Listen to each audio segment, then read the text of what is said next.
নমস্কার।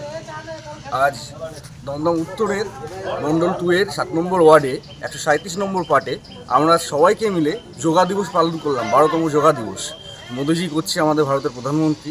তার সাথে আমরাও যতটুকু আমাদের স্বার্থ অনুযায়ী তা করেছি এবং আশেপাশের লোকজন যারা আছে, যারা যোগ দিবসের সঙ্গে বা যোগার সঙ্গে খুব একটা সম্পর্ক নেই, তাদেরকে জোড়ার চেষ্টা করেছি।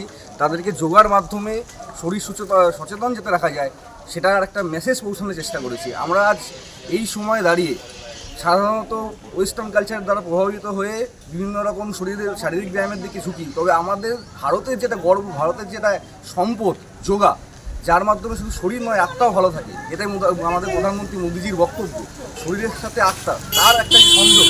সেই যোগা দিবসে আজকে প্রচারে আমরা রয়েছি, যোগা দিবস পালন আমরা করেছি এবং আমাদের সাথে আরও লোককে জুড়েছি। আমরা চাইব আপনারাও যোগা দিবস পালন করুন প্রধানমন্ত্রী নরেন্দ্র মোদীর সহযোগিতায়, এবং আপনারাও যোগাকে উৎসব হিসেবে পালন করুন। ধন্যবাদ।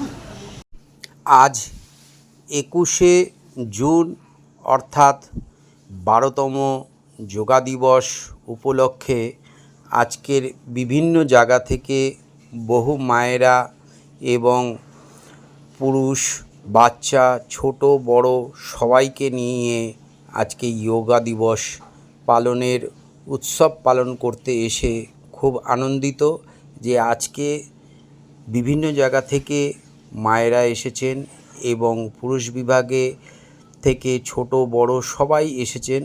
আমরা ধন্যবাদ জানাই প্রত্যেককেই। আজকের এই সুন্দর যোগা দিবসে আজকের এই সুপ্রভাতের অনুষ্ঠান আমরা আয়োজন করেছিলাম। আজকে বিবেকানন্দ পল্লীর রাস্তার মধ্যে আমরা এই অনুষ্ঠান অনুষ্ঠিত করতে পেরেছি। আমরা গর্বিত। আজকে 21শে জুন রবিবার যোগা দিবস।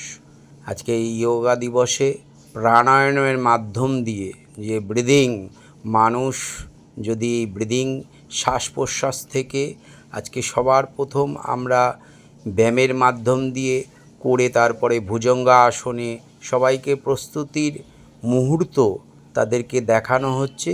কারণ একটাই, যে প্রত্যেকে যদি প্রত্যেক 7 দিনে সপ্তাহ অন্তত 5 থেকে 6 দিন যদি প্রশিক্ষণ করেন, বাড়িতে যদি একটু সময় দেন, তাহলে কিন্তু সবাই সুস্থ থাকবেন। যোগাসনের একটাই ব্যাপার, সেটা হচ্ছে মানুষ সুস্থ থাকবেন।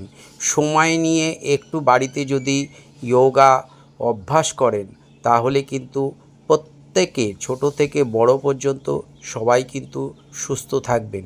বিভিন্ন আসন আমরা এখানে পরিবেশন করছি। এরপরে যেটা আমরা করছি, যে আমরা একটু জাম্প করছি, যে সবাই জানেন যে লাফান্দড়ি বাংলায় কথা আছে যে লাফান্দড়ি, তো লাফান্দড়িতে চেষ্টা করে তারপরে আমরা দেখছি যে বজ্রাসনে খাওয়া দাওয়ার পর যদি বজ্রাসন করা হয়, তাহলে কিন্তু হজম শক্তিটা খুব সুন্দর হবে প্রত্যেকেরই।